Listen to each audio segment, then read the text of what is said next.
पुंडलीकवरदा हरिविठ्ठल श्री ज्ञानदेव तुकाराम.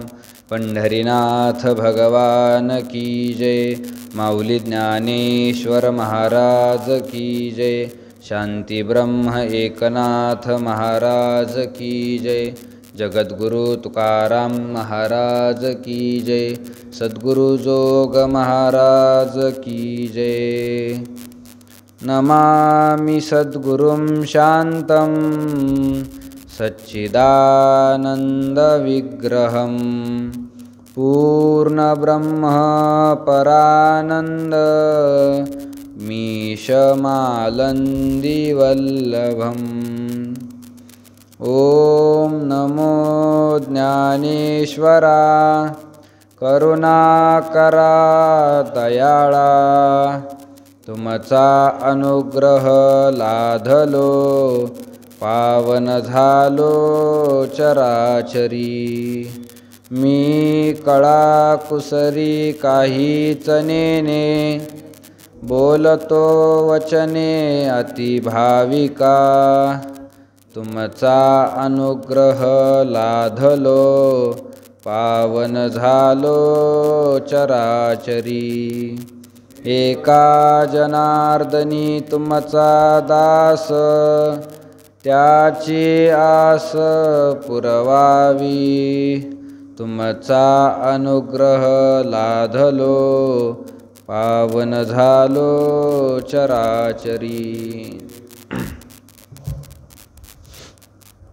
तैसे सामान्यत्वे पाहिजे तरी साधारणची देखिजे. इरवी निर्धारिता नेनिजे सोय जयाची. भगवान परमात्मा अर्जुनाला उपदेश करत असताना या 3ऱ्या अध्यायामध्ये अर्जुनाला सांगत आहे की जो मनुष्य कर्महीन झाला, ज्याने कर्माचा त्याग केला, तर कर्माच्या त्याग करणाऱ्या मनुष्याला भगवंताची प्राप्ती कधीही होऊ शकत नाही. ज्याला भगवत प्राप्तीची इच्छा आहे त्याने काय केलं पाहिजे? कर्म केलं पाहिजे. कर्माचा त्याने त्याग करू नये असं सगळं शास्त्रामध्ये वर्णन आहे. संतांचंही हे मत आहेच. मी वासुदेवामध्ये लक्षात आलं, जया परमार्थी चाड तेने सांडावे लिगाड. धरोनी भजनाची चाड नित्य नेम आदरे. जया परमार्थी चाड. चाड म्हणजे इच्छा. ज्याला परमार्थाची म्हणजेच भगवत प्राप्तीची इच्छा आहे त्या मनुष्याने काय करायचं? त्याला 2 काम सांगितले नाथ महाराजांनी. एकतर त्याने सांडावे लिगाड. त्याने हे मागचं जे लिगाड आहे हे सगळं लचांड त्याने सगळं सोडून द्यायचं. अगोदर मोकळं व्हायचं आणि मोकळं झाल्यानंतर मग काय करायचं? धरोनी भजनाची चाड नित्य नेम आदरे. भजन त्याने करायचं. आणि ते भजन कसं करायचं? एकतर नित्यनेमाने करायचं आणि दुसरं त्याच्या ठिकाणी आदर ठेवून करायचं. असं करायचं. कशासाठी सांगितलं? तर भगवान परमात्मा सांगतात कर्माचा त्याग करणाऱ्याला भगवत प्राप्ती होऊ शकत नाही. ज्याला भगवंताची प्राप्ती व्हावी अशी इच्छा आहे त्याने कर्माचा त्याग करू नये. हेच नाथ महाराजांनी सांगितलं. जया परमार्थी चाड त्याने सांडावे लिगाड. धरोनी भजनाची चाड नित्यनेम आदरे. भजनाची त्याने चाड धरायची. आणि वारकऱ्याचं मुख्य कर्म म्हणजे भजन आहे. वारकऱ्याचं कर्म म्हणजे काय आहे? भजन आहे. भजन. म्हणून त्या वारकऱ्याने काय केलं पाहिजे? भजन केलं पाहिजे. तरच त्याला त्या कर्माने भगवंताची प्राप्ती होईल. एरवी जर कर्माचा त्याग मनुष्याने केला तर कर्माचा त्याग करणाऱ्या मनुष्याला कधीही देवाची प्राप्ती होत नाही.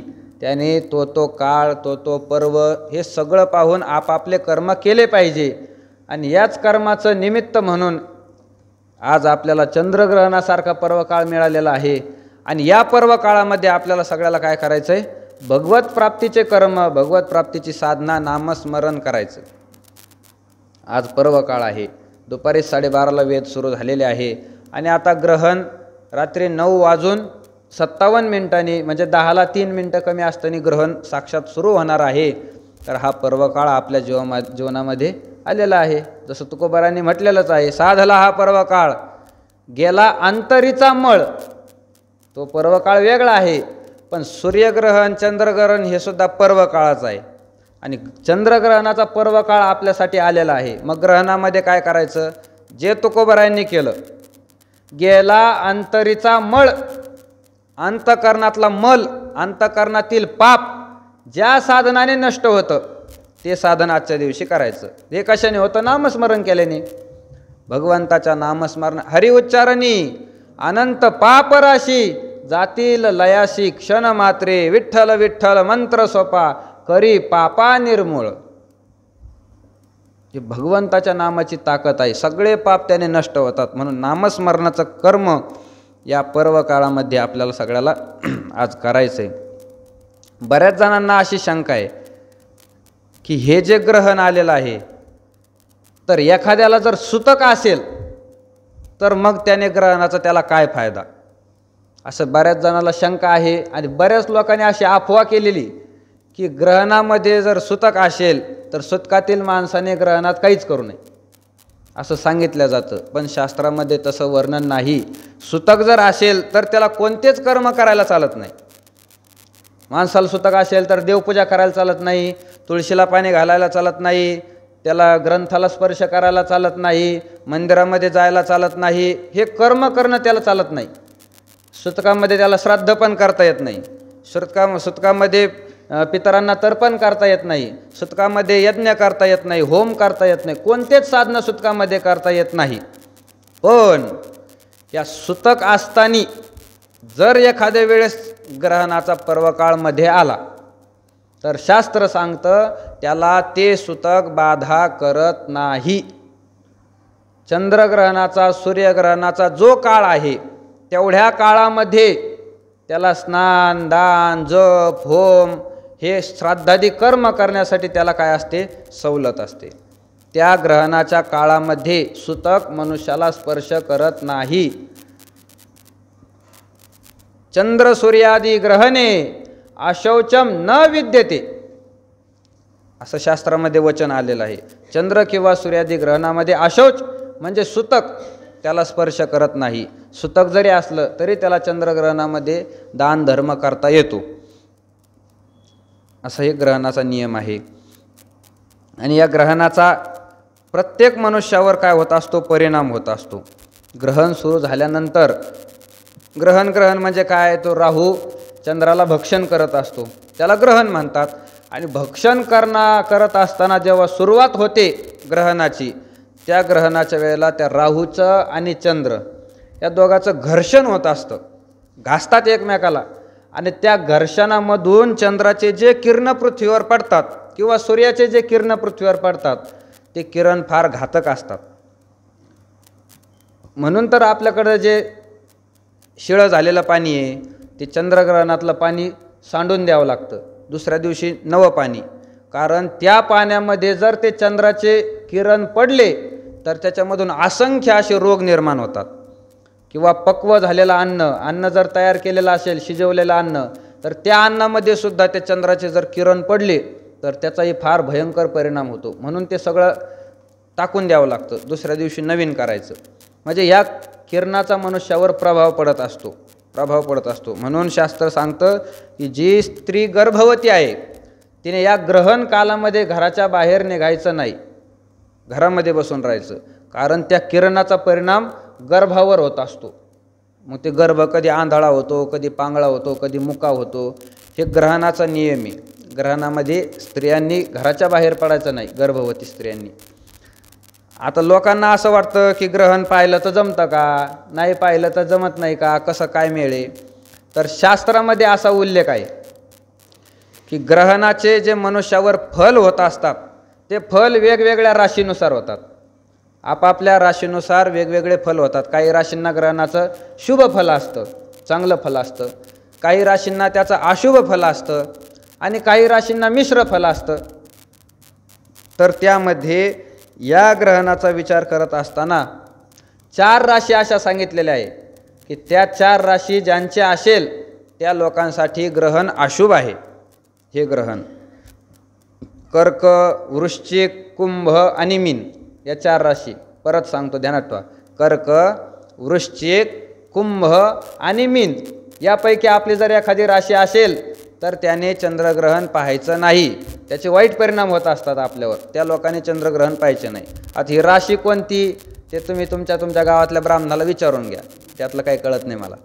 आपापल्या ब्राह्मणाला विचारून घ्यायचं. आणि राशी विचारता असताना ब्राह्मण सांगतो नाव सांगा, कारण नावावरून राशी निघत असते. तर आपलं जे चालू नाव आहे ते चालू नाव नाही सांगायचं, रास नाव जे असतं ते सांगायचं. त्याच्यावरून खरी राशी असते, त्याच्यावरून सगळं फळ कळत असतं. चालू नावावरून काही कळत नाही. म्हणून असं फळ आहे. तर वृश्चिक, कुंभ, मीन आणि कर्क या 4 राशीच्या व्यक्तींनी ग्रहण पाहायचं नाही. गर्भवती स्त्रियांनी ग्रहण पाहायचं नाही. बाकीच्यांनी ग्रहण पाहिलं तरी काही हरकत नाही, त्यांना त्याचं फल चांगलं आहे. असो, तर हे पर्वकाळ आहे. या पर्वकाळामध्ये कर्म करावे लागतात. भगवान सांगतात कर्महीन मनुष्याला भगवत प्राप्ती होत नाही, म्हणून अवश्य कर्म करावे.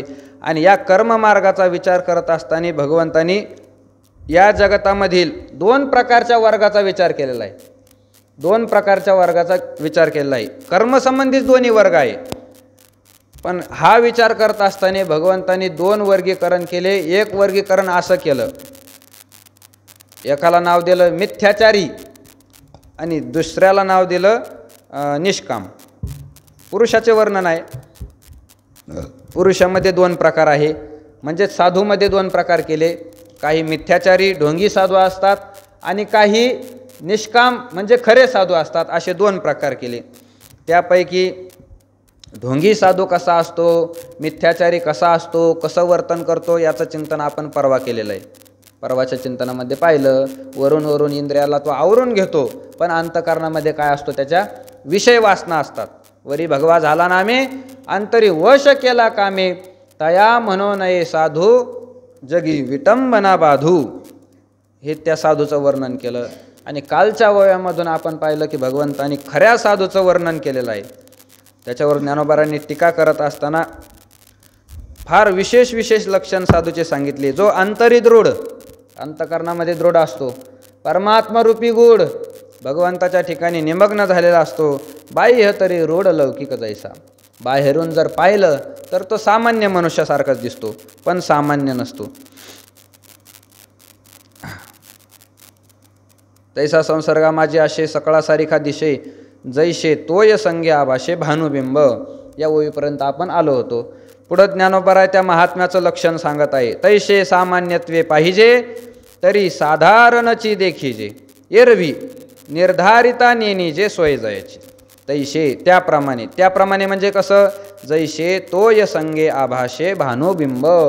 जसं त्या पाण्याच्या संगतीमध्ये, रोडवर पडलेल्या पाण्याच्या संगतीमध्ये सूर्य आल्यासारखा आपल्याला दिसतो, पण त्या पाण्यावरून सूर्याच्या ठिकाणी काहीही परिणाम होत नाही. त्याप्रमाणे सामान्यत्वे पाहिजे. सामान्य दृष्टीने देहाच्या दृष्टीने जर त्यांना पाहिलं तर ते महात्मे साधारणची देखीचे, एकदम साधारण दिसतात, आपल्यासारखेच दिसतात. एरवी पण ज्ञानोबा म्हणतात तसं जर पाहिलं तर निर्धारिता, जर विचार करून पाहिलं, त्याच्या अंतकरणाकडे जर पाहिलं, त्याच्या मनामधील विचार जर पाहिले, त्याच्या अंतकरणाची जर स्थिती पाहिली, निर्धारिता असा विचार जर केला तर जयाची सोय नेनिजे, त्याची स्थिती काय आहे हे आपल्याला कळत नाही कळत आपल्याला. तुम्ही कितीही कोणाची एखाद्याची परीक्षा पहा, काहीही पहा, पण वरच्या अंगावरून तो महात्मा आहे हे आपण नाही सांगू शकत. एरवी निर्धारिता, जयाची सोय नेनिजे, त्याची स्थिती आपल्याला कळू शकत नाही. म्हणून तर सांगतात जावे त्याच्या वंशात तेव्हा कळे. त्याच्या वंशामध्ये गेल्यानंतरच ते कळत असतं. तुकोबारांनी म्हटलेलं आहे, तुका म्हणे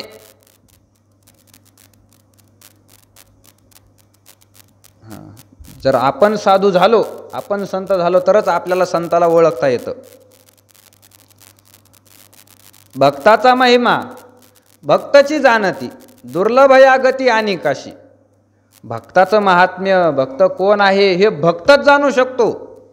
आपल्यासारख्या सामान्य बुद्धीला ते कळत नाही. कोण भक्त आहे आणि कोण अभक्त आहे हे आपल्याला कळत नाही. भक्ताचा महिमा भक्तची जाणती. तो का म्हणे अंगे व्हावे जे आपण, तरीच महिमान येईल कळो. तुकोबारांनी चकार वापरलेला आहे, चकार. तर त्याचं महात्म्य कळेल असं नाही, तरच चकार शब्द वापरला. जर तुम्ही तुमच्या अंतकरणातून जर तुम्ही साधू झाले तरच तुम्हाला दुसरा साधू कळू शकतो. तुम्ही जर साधू नसाल तर तुम्हाला साधू दुसरा कळू शकत नाही. तो का म्हणे अंगे व्हावे जे आपण, तरीच महिमान येईल कळू. एरवी निर्धारित आणि निजे सोय जायाची. ज्ञानोबाराय म्हणतात तसं वरून वरून जर पाहिलं त्याची स्थिती आपल्याला कळत नाही. आयशा चिन्ही चिन्हित देखसी तोची मुक्त, आशा पाश रहित ओळख पा. भगवान सांगतात, हे अर्जुना, आयशा चिन्ही चिन्हित, असे चिन्ह तुला ज्याच्या ठिकाणी दिसतील. हिंडून पाहायचं लोकांमध्ये, हे चिन्ह कोणाच्या ठिकाणी दिसतात? अंतकरणामधून दृढ कोण झालेला आहे, परमात्म्यामध्ये निमग्न कोण झालेला आहे, बाहेरून सगळ्या सामान्य लोकांसारखा कोण राहतो, इंद्रियाला आज्ञा करीत नाही, विषयांना जो घाबरत नाही, आपल्या वाटेला आलेला कर्माचा तो त्याग करत नाही, असे लक्षण चिन्ह ज्याच्या ठिकाणी दिसतील.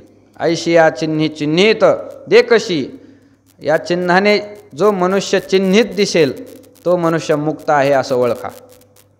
मुक्त आहे तो. मुक्त मुक्त कशाला म्हणायचं? कोण मुक्त आहे? हे चिन्ह ज्याच्या ठिकाणी उमटले तो मनुष्य मुक्त झाला, बाकीचे मुक्त नाही. मुक्त शब्दाचा अर्थ मोकळा. मुक्त मुक्त म्हणजे काय? मोकळा असणं. तो जेलमधून मुक्त झाला. जेलमधून मुक्त झाला म्हणजे काय? त्या बंधनातून आता बाहेर निघाला, त्याला मुक्त म्हणतात. जो बंधनातून निघून जातो त्याचं नाव मुक्त. तो कोणी असू शकतो. बंधनातून जो सुटला तो मुक्त असतो. बंधन कशाचं असतं याचा विचार करावा लागेल. जर मुक्त असतो आणि मुक्त मनुष्य त्याला म्हणतात की जो बंधनामधून सुटून जातो, तर कोणत्या बंधनातून तो सुटतो? मुक्त मनुष्य. त्याला बंधन अगोदर असतं कशाचं? तुकोबारांनी प्रतिज्ञा केली आहे, बंधनाचा तोडू फासा देऊ आशा टाकोनी. बंधनाचा आपण फासाच तोडून टाकू म्हणतात, पण बंधन नेमकं कोणतं आहे? कोणत्या बंधनातून निघायचं आहे? कोणत्या बंधनातून निसटल्यानंतर त्याला मुक्त म्हणतात? कोणतं बंधन आहे याचा जर विचार केला तर मनुष्य मात्रावर सगळ्यात महत्त्वाचं बंधन आहे कर्माचं. कर्माचं सगळ्याला बंधन आहे. कर्माच्या बंधनामध्ये यच्चयावत मनुष्य बांधल्या गेलेला आहे. कर्माचं त्याच्यावर बंधन आहे. कर्माचं बंधन म्हणजे काय?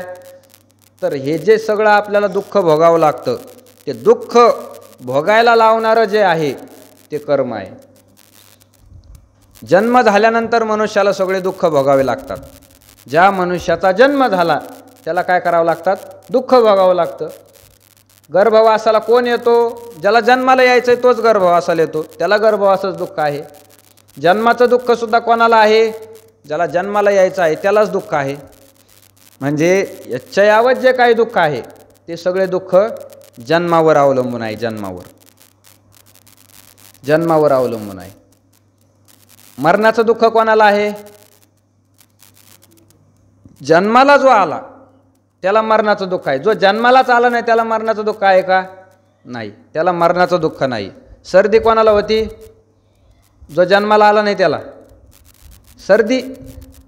जो जन्माला आलेला आहे त्यालाच सर्दी होणार. जो जन्माला आला नाही त्याला कधी सर्दी होत नाही. जो जन्माला आलेला आहे त्यालाच खोकला येणार. जो जन्मालाच आला नाही त्याला कधी खोकला येत नाही. जन्मालाच आला नाही त्याला कधी ताप येत नाही. म्हणजे सगळ्या प्रकारचे जे दुःख आहे ते सगळे दुःख जो जन्माला आलेला आहे त्यालाच आहे. आईबाप कोणाचे मारतात? जो जन्माला आलेला आहे त्याचे आईबाप मारतात. पोरं बाळं जो जन्माला आले आहेत, हे सगळं दुःखाचं कारण म्हणजे जन्म आहे. जन्म हे दुःखाचं कारण आहे. जन्मापासून सगळे दुःख. ज्याचा जन्मच झाला नाही त्याला कोणतंच दुःख नाही. म्हणून जन्म हे दुःखाचं कारण आहे आणि ते जन्म कर्मामुळे घ्यावं लागतो. हे कर्माचं बंधन आहे. मनुष्यावर कर्माचं बंधन आहे. कर्म मनुष्याला जन्म घ्यायला लावतं. कर्म म्हणजे पाप पुण्य. पाप पुण्य करूनी जन्मा येतो प्राणी. पाप आणि पुण्य करून त्याला काय करावं लागतं? जन्माला यावं लागतं. ज्ञानोबा म्हणतात, आगा कर्मी जे उरावे तै तिही सुखदुःखी फळावे आणि तया ते भोगावया यावे देहा एका. देहा एका त्याला यावंच लागतं. कर्मी जे उरावे, कर्म जर शिल्लक राहिलं तर त्या कर्माचा सुखदुःखरूपी भोग घेण्यासाठी त्याला जन्माला यावंच लागतं. मग जन्माला येताना कधी तो मनुष्य देहात येऊ शकतो, कधी पशुपक्ष्यांच्या देहामध्ये जाऊ शकतो, तर कधी तो नरकामध्येही जाऊ शकतो, कधी स्वर्गातील देवयोनीमध्ये सुद्धा तो जाऊ शकतो. पण कर्म भोगण्यासाठी जन्म मात्र प्रत्येकाला घ्यावा लागतो. असा हा कर्माचा फासा आहे. कर्माचं हे बंधन आहे. कर्माचं बंधन इतकं मोठं आहे की मनुष्य देहामध्ये कर्म निर्माण होत असतं, इतर देहामध्ये कर्म निर्माण होत नाही. कर्म कुठं निर्माण होतं? मनुष्य शरीरामधूनच निर्माण होतं. बाकीच्या देहामध्ये कर्माची उत्पत्ती नाही. बाकीच्या देहामध्ये फक्त कसं पहिलं जे केलेलं आहे तेवढं भोगत राहायचं. पण मनुष्य जन्मामध्ये तसं नाही, मागचं केलेलं पण भोगत राहायचं आणि नवीन कर्मसुद्धा तयार करायचं. हे मनुष्य देहाचं वैशिष्ट्य आहे. तर इतर देहामध्ये जर पाहिलं तर त्या इतर देहातील लोकांना, इतर देहातील जीवाला पाप आणि पुण्य लागत नाही. गाढवाने शेत खाल्लं, पाप ना पुण्य.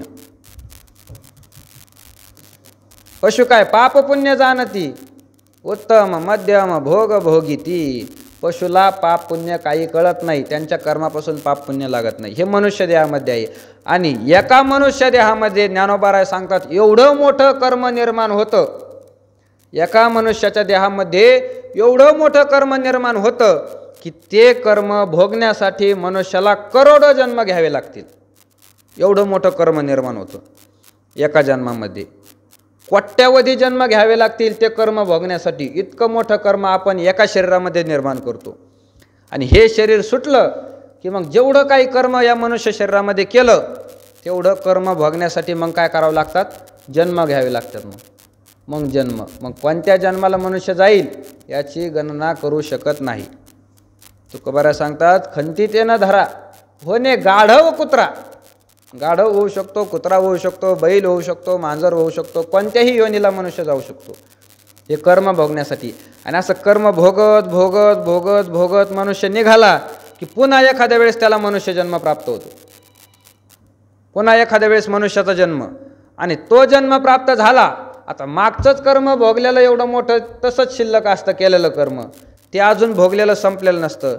आणि त्यामध्ये जर मनुष्य देह आला तर त्या मनुष्य देहामधून परत एवढं मोठं कर्म निर्माण होतं की पुढं अजून कोट्यवधी जन्म घ्यायला ते कारणीभूत होतं. म्हणजे मागचंच कर्म अजून फिटलं नाही तर या देहामध्ये सुद्धा अनंत जन्माला पुरेल एवढं कर्म निर्माण होतं. अशी कर्माची साखळी नेहमी सुरू असते. कर्माची साखळीतून मनुष्य कधीच सुटू शकत नाही. म्हणून शास्त्र असं सांगतं, जो मनुष्य परमार्थ करत नाही, जो मनुष्य परमार्थ करत नाही, देवधर्म करत नाही, नुसता इंद्रियाच्या विषयामध्ये सुसाट फिरत असतो, परमार्थापासून दूर गेलेला आहे, त्या मनुष्यासाठी मनुष्य देह मिळणं हे त्याला शापच आहे. मनुष्य देह मिळणं त्याच्यासाठी शापाचं कारण आहे. कारण कर्मच एवढं मोठं वाढतं की अनंत कोटी जन्म त्याला घ्यावे लागतील. शापासारखा आहे मनुष्य देह. म्हणून हे कर्म काय आहे? मनुष्याला बंधन करणार आहे, दुःखाला कारणीभूत आहे. कर्म मनुष्याला दुःखातून सहजासहजी सुटू देत नाही. म्हणून तुकोबारायासारख्या महात्म्याला देवाकडे प्रार्थना करावी लागली, प्रभू धर्माची तू मूर्ती, पाप पुण्य तुझे हाती, मज सोडवी दातारा, कर्मापासून दुस्तरा. देवा तुम्ही धर्माची मूर्ती आहात साक्षात, पाप पुण्य तुझे हाती, तुझ्या हातामध्ये आहे पाप आणि पुण्य. तू मला काय कर, मज सोडवी दातारा, कर्मापासून दुस्तरा. कर्मासाठी तुकोबारांनी दुस्तर शब्द वापरला. दुस्तर म्हणजे तरुण जाण्यासाठी कठीण आहे, फार कठीण आहे. देवा या कर्मामधून तुम्हाला पलीकडणे, माझ्या शक्तीने मी जाऊ शकत नाही. कर्म मनुष्याला बंधनामध्ये टाकतं. म्हणून या कर्मातून जो मुक्त झाला, कर्माचं बंधन ज्याच्यापासून मुक्त झालं तो मुक्त झाला, मोकळा झाला तो. ज्ञानोबा म्हणतात, आयशा चिन्ही चिन्हित दे कशी तोची मुक्त. तोच मुक्त आहे. कोण? ज्याचं कर्माचं बंधन निघून गेलं तो मुक्त आहे. त्यानंतर मनुष्यावर मायेचं बंधन असतं. मायेच्या बंधनामध्ये प्रत्येक मनुष्य गुंतलेले आहे. एवढं मोठं मायेचं बंधन आहे की या मायेचं बंधन आपल्यावर आहे, आपण या मायेच्या बंधनातून निघलो पाहिजे असा विचार कधी आपल्या मनात येत नाही. एवढं मोठं मायेचं बंधन आहे. शास्त्रकारांनी या मायेचं वर्णन करत असताना अघटित घटना पट्टीयशी माया असं म्हटलेलं आहे. अघटित घटना जी निर्माण करते तिला म्हणावं माया, तिला म्हणावं माया. स्वप्न जर पडलं, त्या स्वप्नामध्ये जर एखादा वाघ जर पाठीमागे लागला तर माणूस स्वप्नामध्ये नुसता पळत राहतो, घाबरून जातो. एवढा घाबरतो की झोपल्यावर असलं त्या स्थूल शरीराला सगळा घाम येतो. एवढा मनुष्य घाबरतो, एवढा घाबरतो. आता वाघ खरा आहे का? स्वप्नामध्ये तो पळतो ते तरी खरं आहे का? काहीच खरं नाही. पण इतकं मनुष्य काय होतं, त्याला घाबरतो. याला म्हणावं माया. त्या मायेचा एक अंश आहे, अंश. अशा अनंत अंश जिच्यामध्ये आहे, ही माया फार अवघड आहे. या मायेचंही बंधन असतं जीवावर. माया मनुष्याला सहजासहजी सुटू देत नाही, माया सुटू देत नाही. म्हणून मायेमधून जो मुक्त झाला, मोकळा झाला, दे कशी तोची मुक्त, आशा पाश रहित ओळख पा. ज्ञानोबा म्हणतात तो भक्त कशा असतो? आशा पाश रहित ओळख. आशा पाश रहित असतो तो मनुष्य आशा पाश रहित असतो. तो संत महात्मा, तो भक्त आशा पाश रहित असतो, आशा पाश रहित. तुकोबारायांनी सुद्धा हेच सांगितलं. ज्ञानोबारायापेक्षा वेगळं नाही बोलले, हेच सांगितलं. भक्ताईशे जाना जे देही उदास, गेले आशा पाश निवारुनी. दोघांचं किती साम्य आहे. तुकोबाराय म्हणतात गेले आशा पाश निवारुनी, आणि ज्ञानोबाराय म्हणतात आशा पाश रहित ओळख पा. जे भक्त असतात ते भक्त कसे असतात? आशा पाशाने रहित असतात. आशा पाश का म्हटलं, आशेला पाश का म्हटलं त्या ठिकाणी? तर आपण जर पाहिलं तर ग्रंथामध्ये चिंतन करत असताना असं आढळून येईल की या आशेचे दोन प्रकार सापडतात. आशेचे सुद्धा काय आहे? दोन प्रकार आहे आशेचे. आशेचं वर्णन करत असताना तुकोबारांनी फारच विचित्र वर्णन केलेलं आहे. आशेचं वर्णन करत असताना आशा कशी असते? तर आशा एखाद्या मनुष्याला जर लागली तर तो मनुष्य अख्ख्या जगाचा दास होतो. अख्ख्या जगाचा, ज्याला आशा आहे, आशा, तो सगळ्याचा दास बनून राहतो. आशाबद्ध तो जगाचा दास, पूज्य तो उदास सर्वजना. त्याच्या विरुद्ध जो उदास झालेला मनुष्य आहे तो सगळ्या जगाला पूज्य असतो, सगळे लोक त्याची पूजा करतात. पण ज्याच्या ठिकाणी आशा आहे, ज्याच्या मनामध्ये काहीतरी मिळावं अशी आशा आहे, तो सगळ्या जगाचा दास होऊन राहतो, सगळ्या जगाचा दास होऊन राहतो, सगळ्या जगाचा दास. वास्तवात जर पाहिलं तर जो भगवंताचा भक्त झाला, तुकोबाराय सांगतात भगवंताचा जो भक्त झाला तर तो भक्त किती श्रेष्ठ असतो. हरिभक्त थोर भूमंडळी. अख्ख्या भूमंडळामध्ये श्रेष्ठ कोण आहे? फक्त देवाचा भक्त आहे. हरीचा भक्त सगळ्या भूमंडळामध्ये श्रेष्ठ आहे. साधू थोर जाना, साधू थोर जाना, साधू थोर जाना कलियुगी. साधू हरिभक्त या जगतामध्ये काय आहे? श्रेष्ठ आहे. तो का म्हणे बळी तेची एक भूमंडळी. तेच हरिभक्त या जगतामध्ये काय आहे? श्रेष्ठ आहे. म्हणजे देवाचं भक्त होण्यामध्ये एवढा श्रेष्ठपणा प्राप्त होतो. आपण देवाचा जर भक्त झालो एकदा तर तिन्ही जगतामध्ये आपल्यापेक्षा श्रेष्ठ दुसरा कोणीही नाही, कोणीही नाही. पंतप्रधान सुद्धा नाही, पंतप्रधानापेक्षाही श्रेष्ठ आपण. ब्रह्मदेव सुद्धा आपल्यापेक्षा श्रेष्ठ नाही. ब्रह्मदेवापेक्षा सुद्धा श्रेष्ठ कोण होतो? आपण होतो. आपण कशाने? जर आपण हरीचा भक्त झालो तर एवढं मोठं श्रेष्ठता आहे. पण अशा मनुष्याच्या ठिकाणी जर आशा आली, देवाचा भक्त झाला पण त्याच्या ठिकाणी जर आशा आली तर हरिभक्त थोर भूमंडळी असं भूषण ज्याला लागणार आहे त्याच मनुष्याला या जगाचा दास होऊन राहावं लागतं. तुकोबाराय वर्णन करतात आशाबद्ध वक्ता धाक श्रोत याच्या चित्ता. आशाबद्ध वक्ता धाक श्रोत याच्या चित्ता. जो वक्ता आशाबद्ध आहे, म्हणजे ज्या वक्त्याच्या ठिकाणी आशा आहे. वक्ता म्हणजे कोण? कीर्तनकार, प्रवचनकार. त्याच्या ठिकाणी आशा असते, मला काहीतरी मिळावं. आशा धरोनी मनी काही देईल म्हणूनी. याच्यासाठी कीर्तन प्रवचन करतात. तिथं गेल्यानंतर आपल्याला काहीतरी धन मिळेल, काहीतरी मान मिळेल. तर ज्ञानोबाराय तुकोबाराय सांगतात आशाबद्ध वक्ता धाक श्रोत याच्या चित्ता. त्या श्रोत्याच्या चित्तामध्ये धाकच पडलेला असतो. श्रोत्याच्या चित्तामध्ये धाकच पडतो की आता हे कीर्तन तर ऐकायला गोड लागतं, पण कीर्तन संपल्यानंतर नेमका किती पाकिट मागणार आहे. श्रोत्याला धाक पडतो, किती पाकिट मागीन हा. कारण असेही बरेच महान कीर्तनकार आहे की त्यांना जर 1000-500 रुपये जरी पाकिट त्यांचं 50-75 हजारापर्यंत.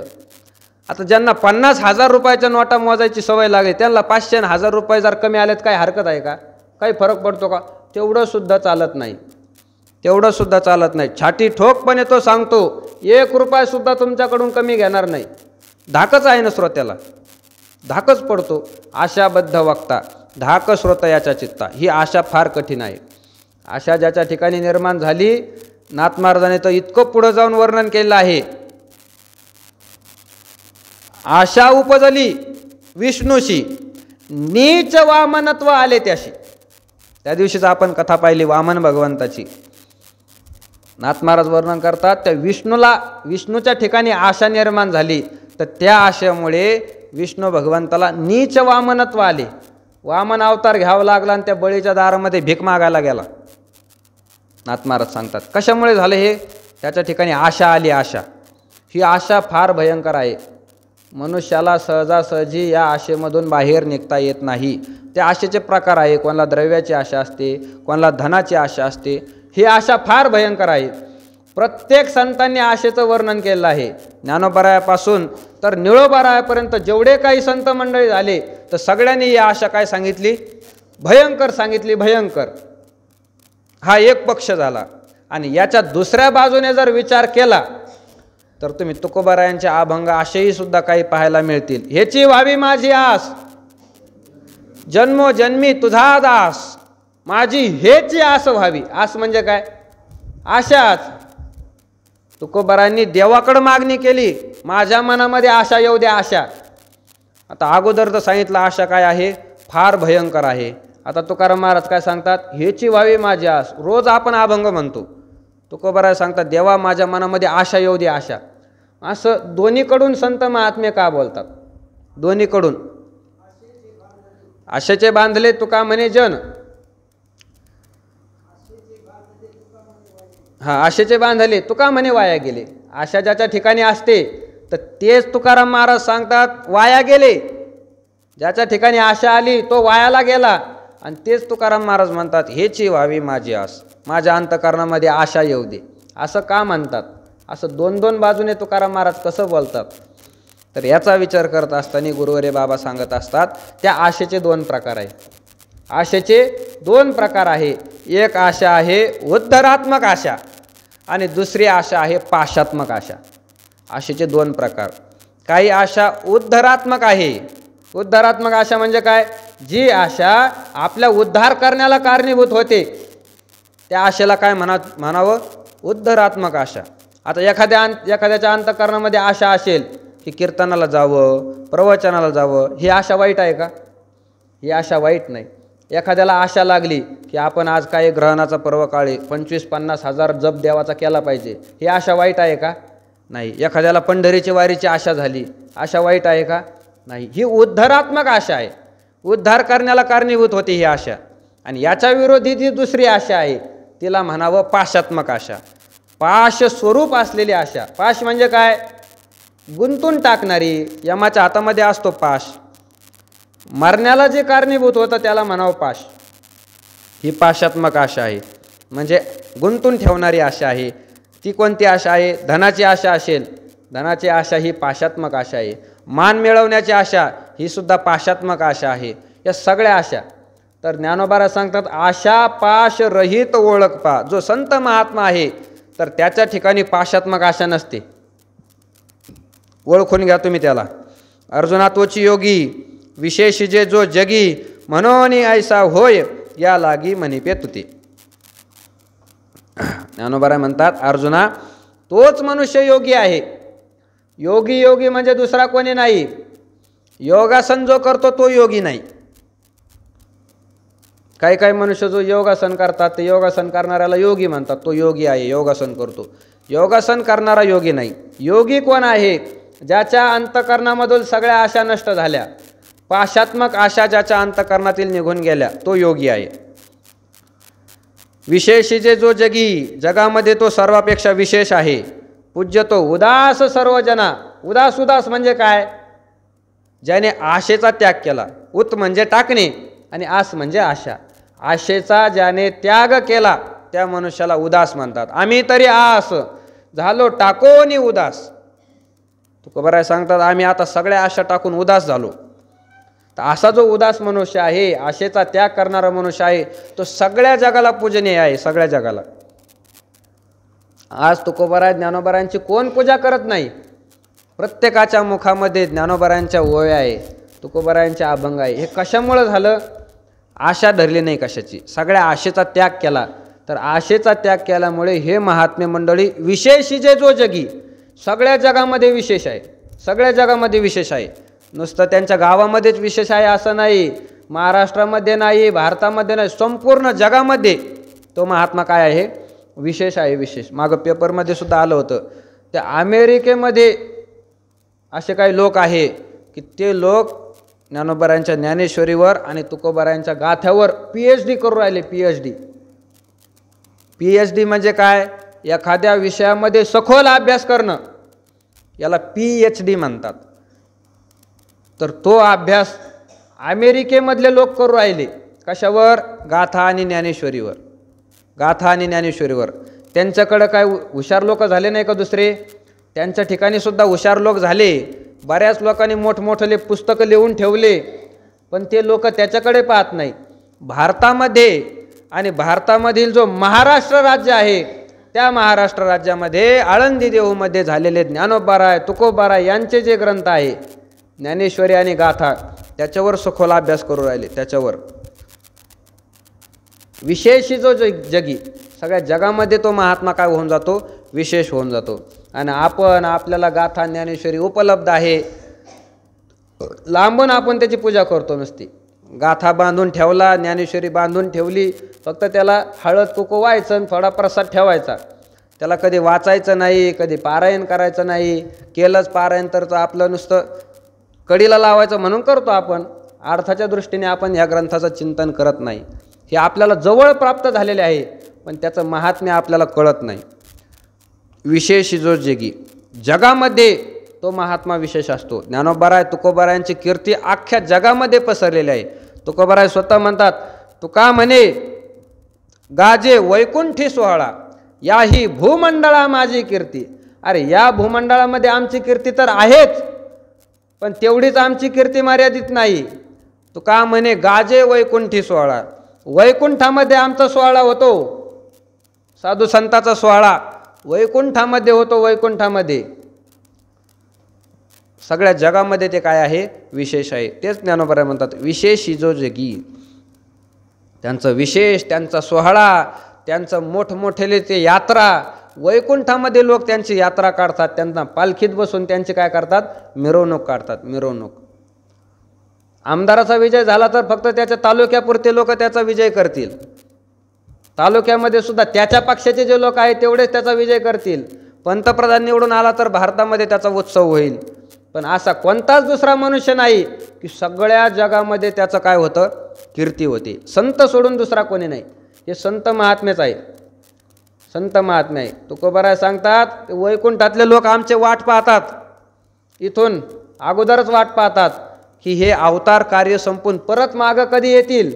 वाट वैकुंठी पाहती, भक्त कैपा येथे येती, तया जन्म मरण खंती, नाही चित्ती परलोक. हे भक्त आमच्याकडे कधी येतील? वैकुंठातले लोक वाट पाहतात. नुसते वैकुंठातले नाही, यमधर्म वाट पाहे निरंतर, जोडून या कर तिष्ठ तसे. नरकाचा अधिपती असणारा यम महाराज सुद्धा काय करतात? वाट पाहतात. कोणाची? भक्ताची वाट पाहतात. त्यांची पूजा मला घडेल, ते भक्त इथं कधी येतील. कथा श्रवण व्हावयास, यमधर्मा थोर आस, पाहे रात्रंदिवस वाट कर जोडोनी. यम वाट जोडून उभा आहे द्वारामध्ये. हरिभक्त कधी येतील आणि मला कथा कधी सांगतील. एवढा मोठा सोहळा आहे. एवढा मोठा. रिद्धी-सिद्धी संताच्या द्वारामध्ये लोटांगण घेतात. तुकोबाराय सांगतात की जो हरीचा भक्त झालेला आहे त्याच्या द्वारामध्ये सगळ्या रिद्धी येतात, सगळ्या सिद्धी त्याच्या द्वारामध्ये येतात. तुका म्हणे हरिदासाची घरी ओळंगती चारी रिद्धी सिद्धी, सगळ्या रिद्धी सिद्धी येतात. संत महात्मे त्याचा स्वीकार करीत नाही, त्यांना दारातच ठेवतात, पण रिद्धी सिद्धी हात जोडून त्याच्या द्वारात येतात. महाराज आमचा तुम्ही काय करा, स्वीकार करा, स्वीकार करा. केवढं मोठं विशेष आहे हे महात्म्याचं. लोक ते सिद्धीची प्राप्ती करता करता मेले. सिद्धी साधारण नाही, कोणालाही प्राप्त होत नाही, किती काही कष्ट करतात ती सिद्धी प्राप्त होण्यासाठी. संत महात्मे त्याचा स्वीकार करत नाही, त्याच्या द्वारामध्ये त्या सिद्धी काय करत असतात, लोळत असतात, लोळत असतात. अष्टमहासिद्धी ओळगती पायी, पायी ओळगती, पायावर सरे फिरतात अष्टमहासिद्धी. त्याचा स्वीकार महात्मे मंडळी करत नाही. ज्ञानोबारायाधिक संत तीर्थयात्रेला गेले असतानाचा प्रसंग. तीर्थयात्रेला गेल्यानंतर नामदेवराय ज्ञानोबारायांना तहान लागली. आता तहान लागली तर काय करायचं. एक विहीर होती आणि विहिरीच्या तळाला पाणी गेलेलं होतं. पाणी विहिरीच्या तळाला गेलेलं होतं.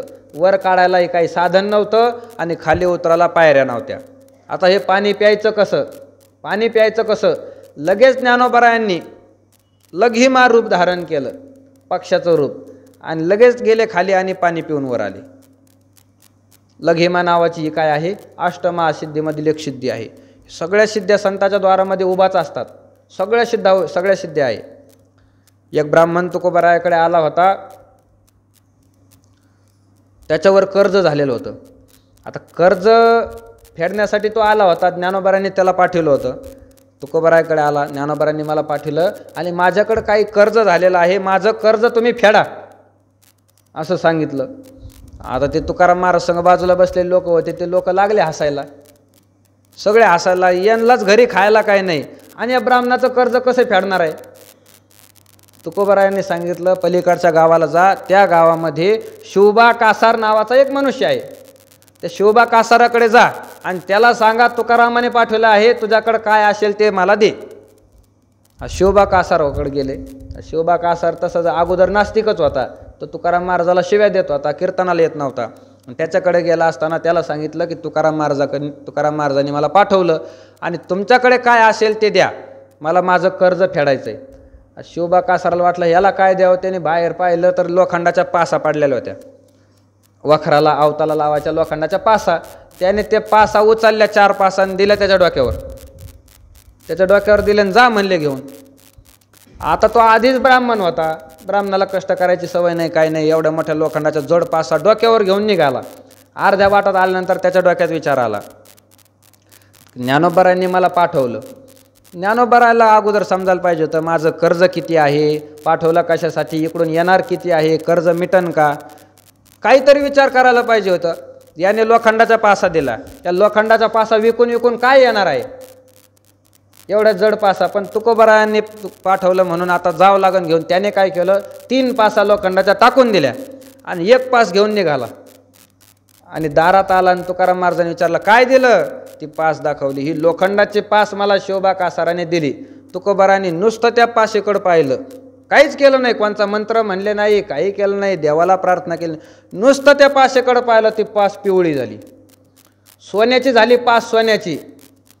आणि मग तो ब्राह्मण कपाळ हाणून घ्यायला लागला, मग मागं निघाला त्या पास आणण्याकरता. कशाचं ते पास आणि कशाचं काय. ही सिद्धी आहे ज्यांच्या नुसत्या डोळ्याच्या पाहण्याने लोखंडाचं सोनं होतं, सोनं.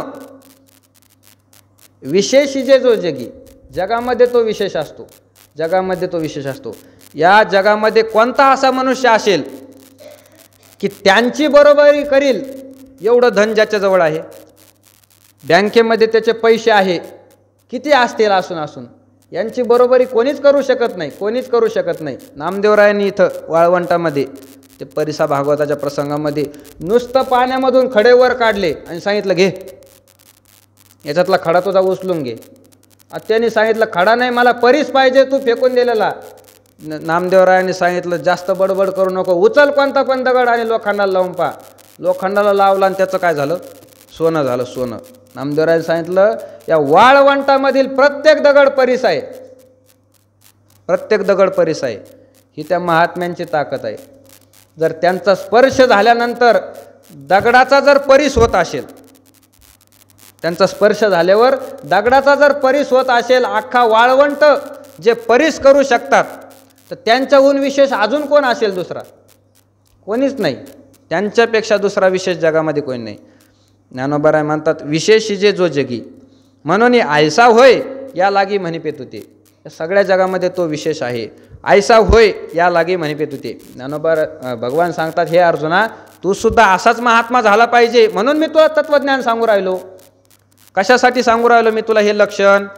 अगोदर मिथ्याचारी लोकांचं सांगितलं, दंभी खोटे महात्मे लोक कसे असतात त्यांचं सांगितलं. कशासाठी सांगितलं? तू तसा होऊ नको म्हणून सांगितलं. साधू संताला या दुर्जन लोकांचं वर्णन करण्याचे काय हौस आहे का? दुर्जन लोकांचं वर्णन करण्याची हौस आहे का कोणाला? कोणाला तरी आपल्या वाचेने वाईट लोकांचं वर्णन व्हावं असं वाटतं का? हे कीर्तनामध्ये, प्रवचनामध्ये, ग्रंथामध्ये, या ग्रंथातील एक एक शब्द इतका महत्त्वाचा आहे की मनुष्याचा तो उद्धार करतो. या ग्रंथामध्ये असे दुर्जन लोकांचं वर्णन करण्याची काही गरज आहे का? नाही. तरीसुद्धा दुर्जनाचं वर्णन ग्रंथामध्ये आलं. कशासाठी आलं? त्याज्य ते त्याच्या वया लागी त्यांचा त्याग केला पाहिजे. अर्जुना तू तसं होऊ नको म्हणून ते सांगितलं. आणि आता खऱ्या महात्म्याचं वर्णन सांगितलं. कशासाठी? तसं होण्यासाठी. आपण सुद्धा तसं झालं पाहिजे. म्हणून हे ऐसा होय या लागी म्हणी पेत होते. म्हणून अर्जुना मी तुला सांगितलं आहे. मग तू काय कर?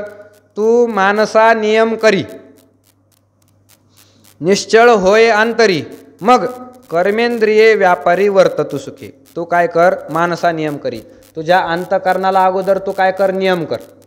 जे मन आहे हे मन एवढं सामान्य नाही, एवढं सामान्य नाही. अर्जुनानेच म्हटलेलं आहे चंचलम ही मन कृष्ण प्रमाथी बलवत दृढम. हे कृष्णा, हे मन फार चंचल आहे. हे अर्जुनाचे शब्द आहे. किती चंचल आहे. भगवान प्रभू रामचंद्रांनी सुद्धा वशिष्ठासाठी म्हटलेला आहे श्लोक. वशिष्ठाला बोलत असताना भगवान रामचंद्र म्हणतात हे मन किती अवघड आहे. अप्यब्धी पानान महत सुमेरून मूलनादपी आपी वन्य शनात साधो विषमश्चित्त निग्रहा. प्रभू रामचंद्राच्या मुखातील श्लोक आहे. प्रभुराम म्हणतात की अप्यब्धी पानान महत. या मनाचं चंचलत्व किती आहे, मन केवढं चंचल आहे. या मनाच्या चंचलते पुढं अप्यब्धी पानान महत. अख्खा समुद्र एखादा मनुष्य पिऊन टाकू शकतो. असं घडू शकतं की मनुष्य सगळा समुद्र अप्यब्धी पानान पिऊ शकतो. पण मनाचा निग्रह होणं त्याच्याही पेक्षा कठीण आहे. सुमेरून मूलनादपी. सुमेरू पर्वत, तर सुमेरू पर्वत मनुष्य मुळापासून उपटू शकतो, पण मनाचा निग्रह होऊ शकत नाही. आपी वन्य शनात साधो विषमश्चित्त निग्रह. हे साधो, हे वशिष्ठ महाराज, वन्य आशनात आपी. वन्य म्हणजे अग्नी. अग्नी मनुष्य एखाद्या वेळेस खाऊ शकतो, पण मनाचा निग्रह होणं सोपं नाही. चित्त निग्रह हा विषमा. एवढं मनाचा निग्रह कठीण आहे. म्हणून भगवान सांगतात अगोदर तू मनाचं नियमन कर. त्या मनाला अगोदर अभ्यासाची सवय लाव, मनाला स्थिर करण्याची सवय लाव. आणि मग काय कर? निश्चळ होय अंतरी. अंतकरणामधून काय होऊन जायचं? निश्चळ होऊन जायचं. निश्चळ म्हणजे चलरहित होऊन जायचं. मन शांत झालं पाहिजे. मनामध्ये कोणत्याही प्रकारचा विकार झाला नाही पाहिजे. स्थिर मन झालं पाहिजे. निश्चळ होय अंतरी. आणि मग कर्मेंद्रिये व्यापारी वर्ततु सुखे. मग सुखाने तुझे जे कर्मेंद्रिय आहे ते व्यापारामध्ये तू घाल. म्हणजे तुझ्या वाटेला आलेले जे कर्म आहे ते तुझ्या वाटेला आलेलं कर्म तू सुखाने करत राहा. फक्त कर्म करत असताना एवढं ध्यानात ठेवायचं की कर्माच्या फलाची आशा झाली नाही पाहिजे आणि मी करतो असा अहंकार झाला नाही पाहिजे. मग आपल्याला वाटेला आलेलं जे जे काही कर्म आहे ते कर्म आपण काय करायचं? नेहमी करत राहायचं. मग वाट्याला जे आलेलं कर्म आहे ते वर्ण आणि आश्रम याच्यानुसार येत असतं. मग जे जे वाट्याला आलं ते करायचं. आणि या कर्मामध्ये महत्त्वाचा एक भाग आहे आणि तो भाग ते कर्म करणं हे मनुष्यासाठी अत्यंत महत्त्वाचं आहे. ते कर्म कसं करावं, कोणतं करावं याचं वर्णन शास्त्रामध्ये दिलेलं आहे. त्याचाच एक भाग म्हणून शास्त्रामध्ये श्राद्ध सांगितलेलं आहे. श्राद्ध करणं हे आपल्या वाटेला आलेल्या कर्मातील एक काय आहे, विशेष भाग आहे, विशेष भाग. आणि ते श्राद्ध उद्यापासून सुरू होणार आहे.